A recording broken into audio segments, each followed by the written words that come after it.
Happy Flutter Day. My name's Martin, and I'm the CEO at Nevercode. We created Codemagic, which is a CI/CD that for mobile developers, and we target Flutter as one of our main frameworks. I was really excited when Pavan asked me to talk about everything you need to know about CI/CD with Flutter.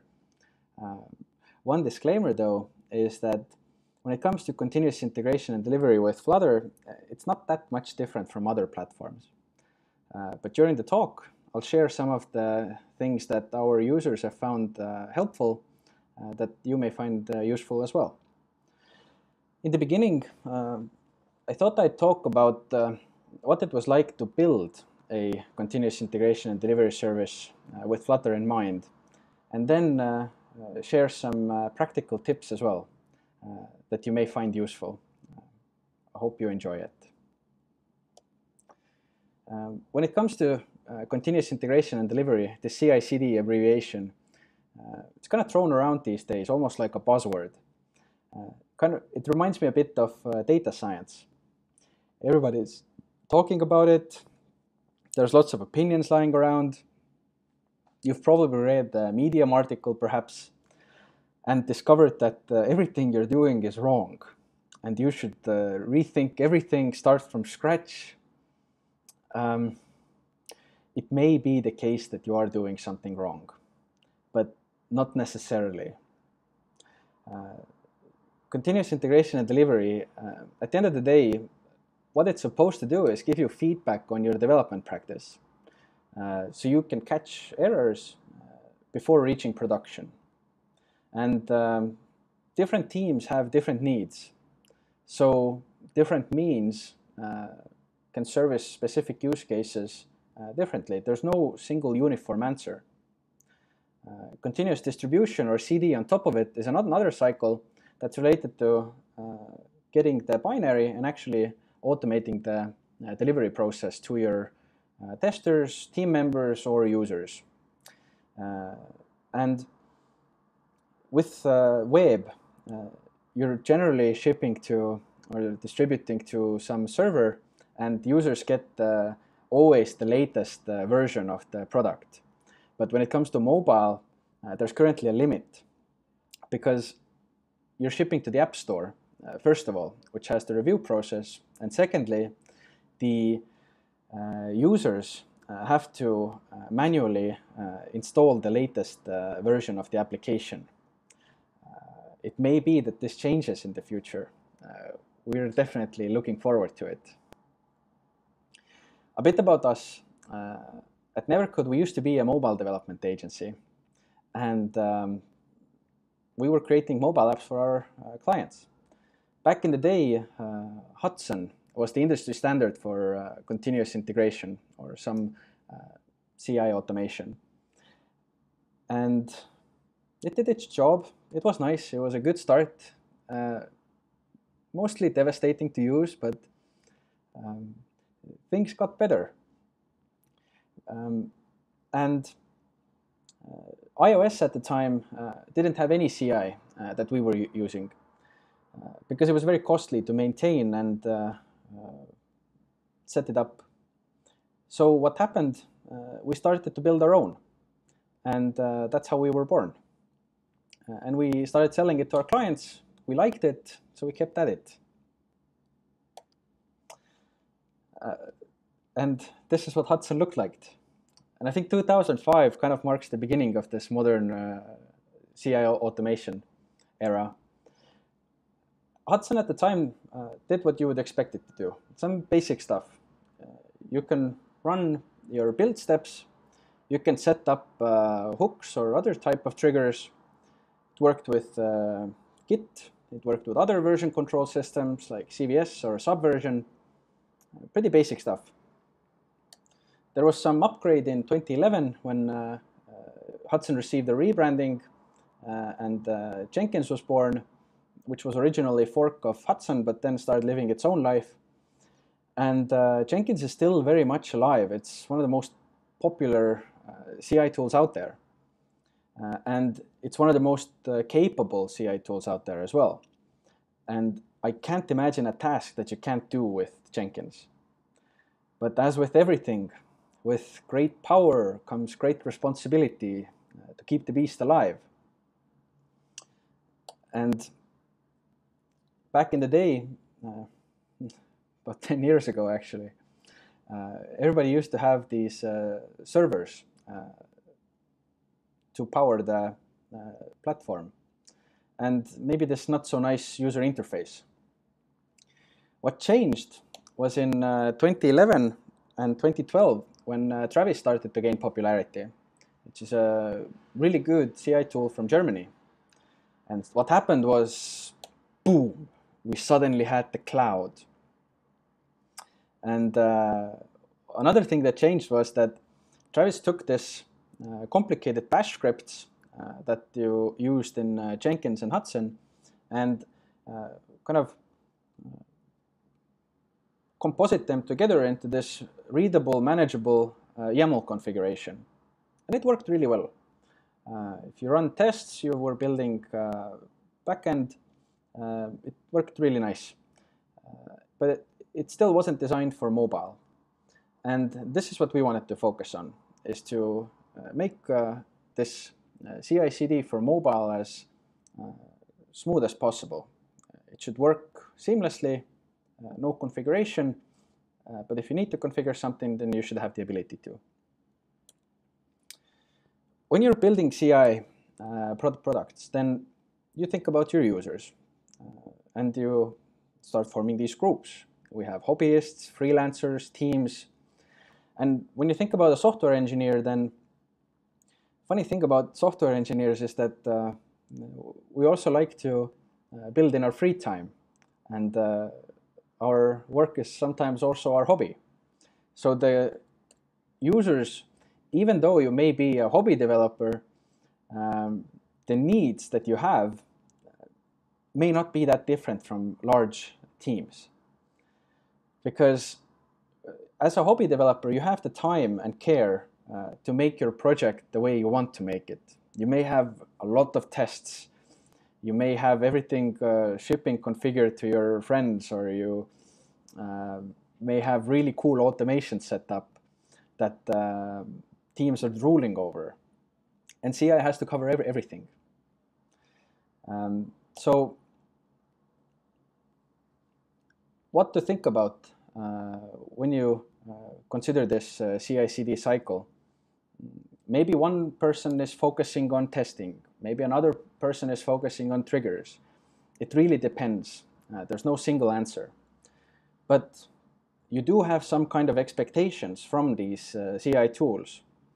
And this is something that some ideas what you can expect from them, or what you should ask for. Number one is minimal maintenance and perhaps scalability. When Travis started to came around and there was this cloud-based or hosted CI providers, then this marked the end of an era almost. I don't think there's going to be a lot of on-site or in-house servers anymore. And as a CI provider, that's what you want as well. You want your users to be able to focus on the code and not focus on managing your server instances. One example is when Xcode updates come out. You don't want to update all your base image or update the software on your machines. You don't want to add new machines in your server farm. You just want to focus on the code, because new Xcode versions, those of you who know, they can break a lot of things. They can break your build steps, and it's much better to just let the provider take care of it. Another thing to consider is when you're starting out, often you don't consider all of the things that you may need in the future. You just consider some limited features that you need right now. It may be worthwhile to think about it, because switching providers later is a friction, and having extensibility is important. So being able to ship apps to places other than the App Store, even though you don't need it in the beginning, or being able to configure having full control over certain build steps is important. You also obviously need test support. And if you're working in teams, probably some permission levels as well. So that's what you want from CI. But what can CI provide to you? One of the things that we've noticed in modern mobile development, and Flutter as well, Flutter especially, is that the ecosystem is so rich. Developers these days have so many different kinds of packages, plugins, different widgets to integrate with their application. And these days you're just welding different packages and plugins together. And you can get a very performant, smooth, good-looking application out of it with little effort. And I guess that's one of the places where the problems start. A simple how-to app these days can have tens of or 20 of dependencies. And those dependencies rely on other dependencies. So what you're doing is you're building this type of a Jenga tower. And in the beginning, it's not really an issue. But quickly you discover when a new Flutter version comes out, suddenly your dependencies are not compatible with the new version. Or when the dependency updates, it's no longer compatible with some of the other ones. So you have this compatibility problem. And building something that you don't have full control over creates risk. And as we know, if you've played Jenga, what happens to Jenga towers is that they collapse. One example is NPM and leftpad. It's from the JavaScript world. In 2014, lots of websites used leftpad, like a lot of them. And when leftpad suddenly was unpublished from the NPM package repository, the internet just collapsed, most of the internet. And what was leftpad? It's just some vanilla JavaScript that you don't really need to have as a package. You can just write a couple of lines. So using all these dependencies does create significant risk. And you should consider twice before simply adding stuff to your app. Couple of warnings. What can CI provide to you to make you aware of some of these risks?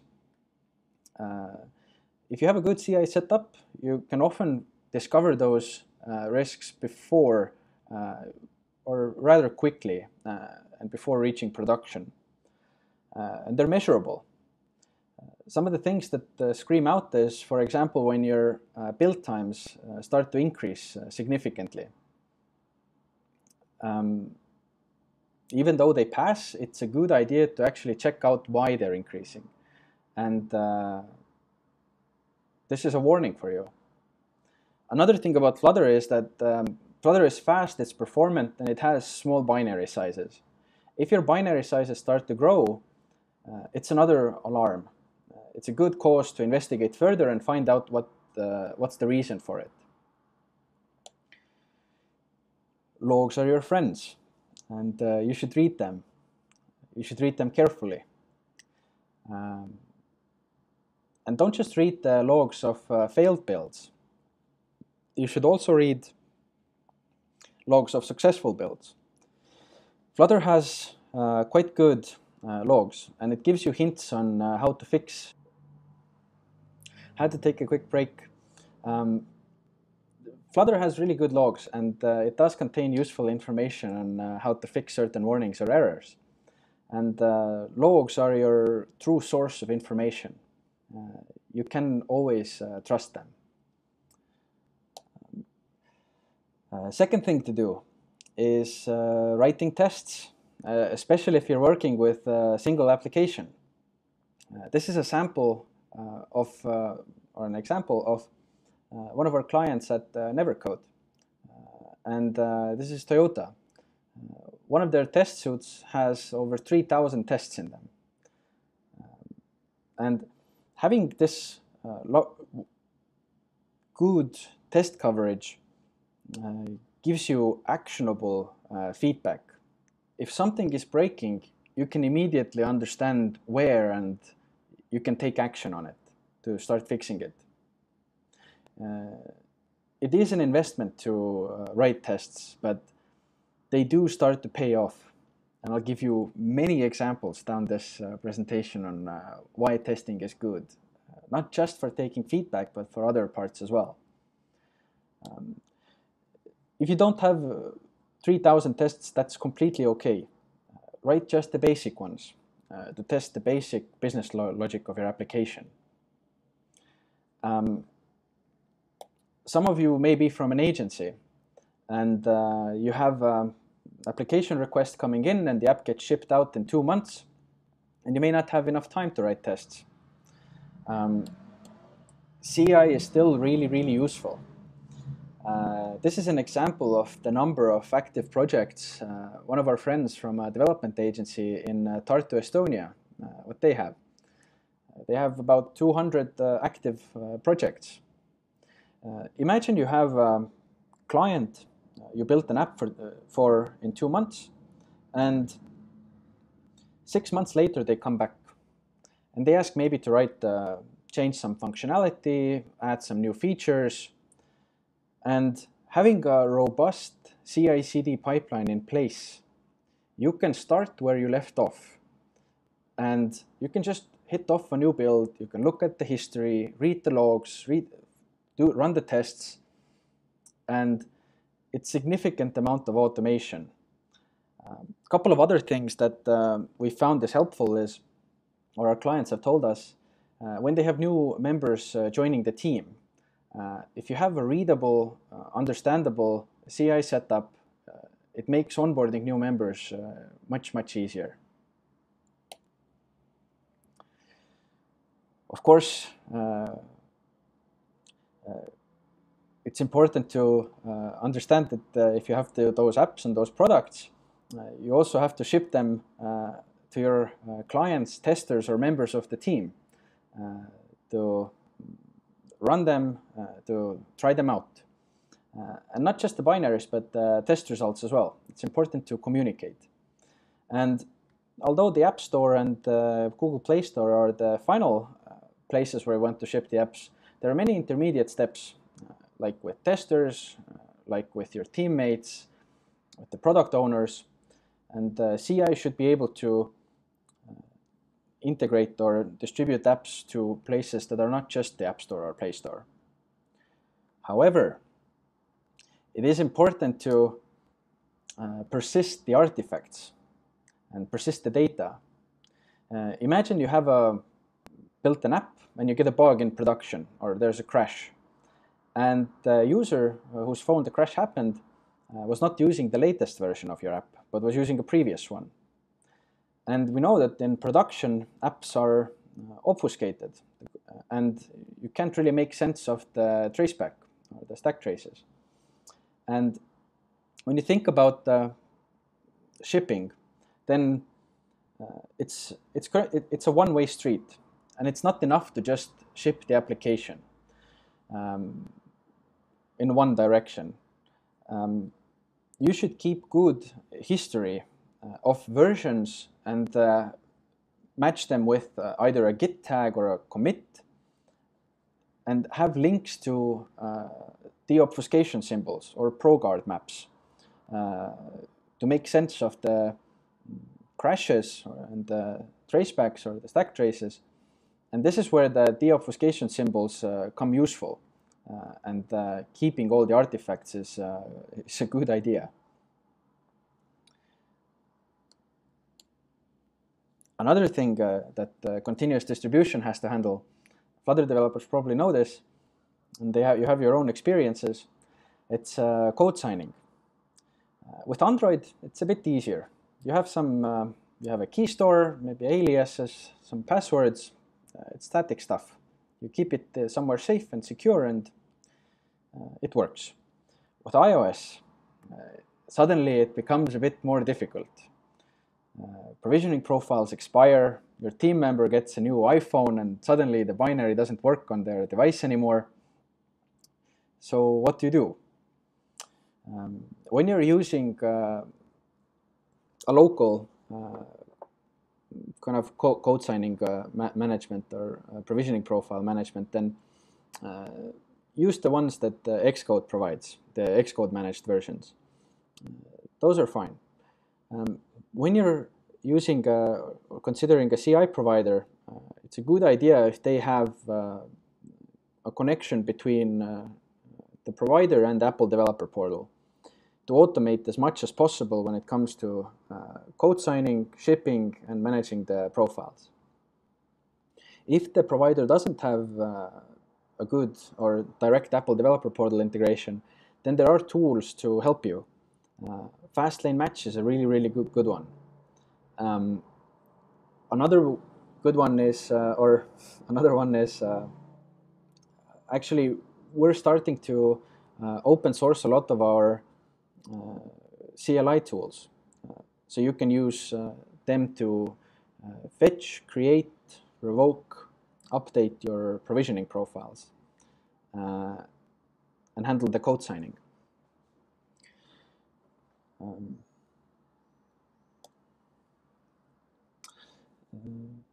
Little bit about tests. I won't talk too much, but some of the tests that you should run. First one, really simple, static code analysis. So Flutter has Flutter Analyzer, which is really cheap. It's just one line of code, and there is no reason why you shouldn't use it. For example, you get a good indication that in this case there is an excess keyword used, and you get quick feedback that you should update something. And your next commit is, or your next push is, has healthier code in it. Unit tests and widget tests are a little bit more involved, and you have to invest some more into it. But the rewards that you get are worth it. When it comes to integration tests, they are more pricey, and it gets a little bit more complicated. When you're considering iOS integration tests, UI tests, then you need a Mac for that, or you need a Mac OS, because you need to run iOS simulator. Or if you want to run the integration tests on real devices, then you need Apple hardware as well, like an iPhone. And Android is no breeze either. It's not unicorns and rainbows there. When you're booting up Android emulator, you have lots of problems with virtualization, nested virtualization. Because Android emulator itself, it's also a virtual machine basically. But it makes the CI slow. But luckily there are ways around it. One great tool is Firebase Test Lab. Firebase Test Lab, you can use your binary and your test binary, run the tests, and get the results. You can also have screen recording, screenshots, and other things to do, and it works really well with native apps. Doesn't work with Flutter, unfortunately, because Flutter driver works differently. You can't just have a standalone binary that you run there. It works in a different way. So one thing that helps is AWS Device Farm, and it actually precedes Flutter as well, or precedes Firebase Test Labs, and it's quite flexible. In addition to native fuzzy or monkey tests, you can plug in hybrid test frameworks as well, like Appium, for example. And you can reach drive tests to device farms on AWS, or it can be virtual as well. And to get an idea of how you can get started with it, you can check out this tool called Sylph. if you like it, you can use it. If not, it's a good way to understand how to get started. So this is a little bit about how, when we're building CI systems or CI tools, how we think, what the common use cases are. I gave you some ideas on what to think about, what to expect. But again, there is no single answer on how you should set up your CI/CD pipelines. Take that information in, think about it, and use what you see, how you see fit. In the end, I did manage to pull a little bit more Flutter-specific ideas and feedback, and try to answer these questions as well. So I'm summarizing some questions that, or things that we've found our community cares about, and I'll share these with you. First thing is about debugging builds. Like I mentioned, write the tests. They're really, really helpful. Read the logs that you're getting. But if you still have problems, there are 3-4 things you can try to do. One is to enable verbose logging. So if you have verbose logging, you get better logs. If you have problems with iOS, some CI providers include Xcode logs separately and in a separate artifact. So you can download it and look at those as well. 2 other things you can try and do is SSH into the builder to get terminal access, or VNC to get graphical access as well. And this is quite useful when you're trying to debug custom scripts, for example. You can just terminal access in and try and run the scripts and see if they work or not. Second thing that people care about, build speed. And this is one of my favorite topics. A lot of people, when they see that their build speeds are increasing and they're looking at ways to optimize it, often people look at how to optimize the build process or the compilation times. So they try caching, they try including some extra flags in the build arguments, for example. But what surprises me is we often miss the most basic stuff. Number 1, tests. I keep saying it again and again and again. If you have good test coverage, then there are cases when you can actually fail the CI pipeline before the compilation process starts. And this is the biggest time saver you can get. So invest the time, write the tests, and actually if you have the tests, debugging them is also much faster. I can't stress this enough. Testing is one of the best places you can save on time. Second thing, if you need a quick fix on how to improve on your build speeds, is to switch between different hardware. At Codemagic, we have Mac Minis in our free tier, which have 4 CPUs, and you can also use Mac Pros that have more RAM and are faster. And a comparison, how much faster is, you can expect roughly about 50% faster builds if you're switching between Mac Minis or Mac Pros in our case. Third thing about build speeds is dependencies. So I shared with you before, dependencies create risks. You don't have direct control over them. Dependencies also can dramatically increase your build times. And once those are up, what can you do about it, or why is this the case? Last year, I did an experiment where I just measured how much does Firestore affect, just one dependency, how much does Firestore affect build times? And with iOS, adding Firestore increases the build time dramatically. It's about, it goes from about 40 seconds or 50 seconds all the way up, it can be 42 minutes. And there's a significant difference between debug builds and release builds. With Android, there's not much difference. So then the first thing people think about is, why can't we just cache everything? That should help, right? With Android, it can. It may be the case, not necessarily.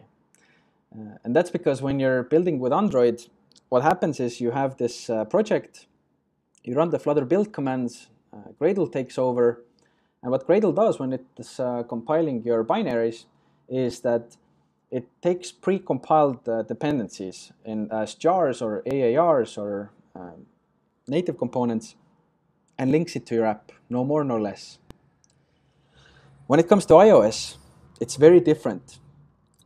What iOS does when it's compiling your application, or what Xcode specifically does, after Flutter build commands prepare your iOS code base and create this Xcode workspace, Xcode compiles the app, but you're using most likely CocoaPods as your package manager or dependency manager, and CocoaPods doesn't compile pre-compiled dependencies.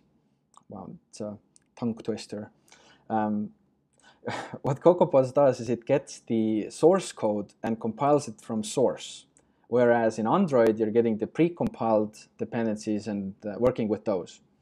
And if it takes about 1 minute to download your dependencies with a gigabyte internet, it's no surprise that compilation or the build time increases dramatically.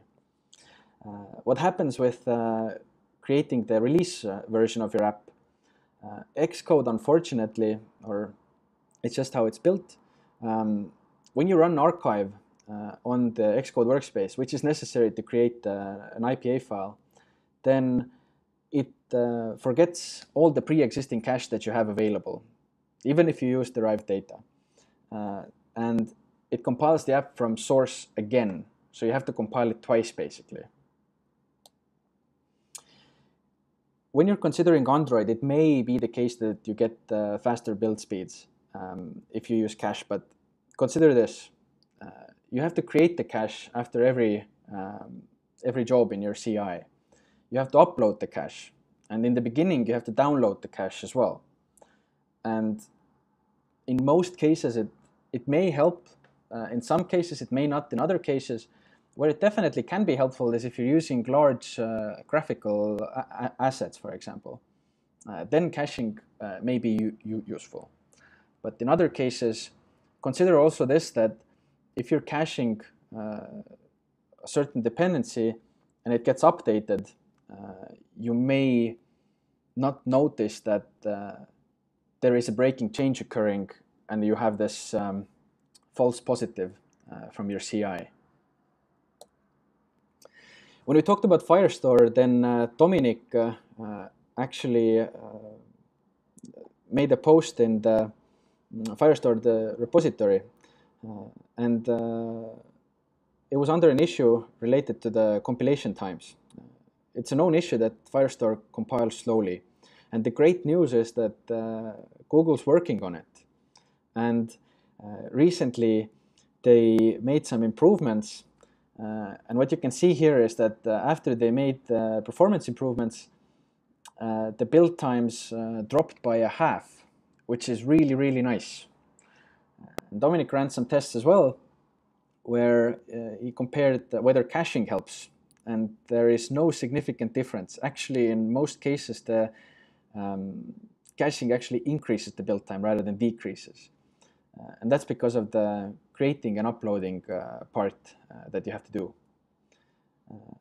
And also, if you're using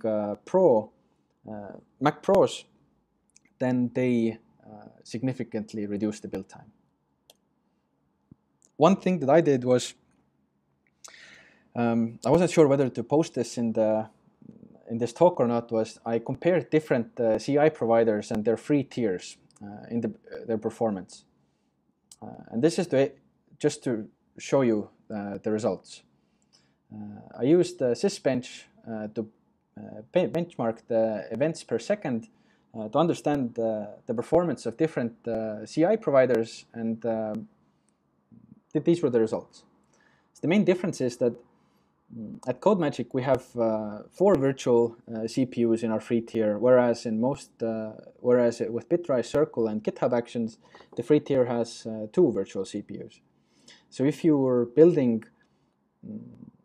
apps that and the libraries or dependencies that you're using support multi-threading, those perform better than dependencies that don't support multi-threading. Enough about performance. Another common thing that people ask about is versioning. And typically you have some index per workflow that you can use to version your apps. But there are times when you want to use some global version, or you want to have better control over the versioning of your application. And here is some examples. Some people want to use Git tags, which you can. This is an idea. And in other cases, people want to use the version key from pubspec YAML file. And you can do that as well. You can just write a bit of code to parse the Git tag or the version key from pubspec, and it works. And finally, you can use the, if you're using Codemagic, you can use this graphical interface to set up your project. But later, if you want to have version control or better readability of your CI setup, then you may want to export the configuration as a YAML file and keep it in your source control. It improves readability, and I think your DevOps team might be happier. But this is just one idea. Anyway, thank you so much for listening. I hope you found it useful. My name was Martin, and I hope you like the next talk. Cheers.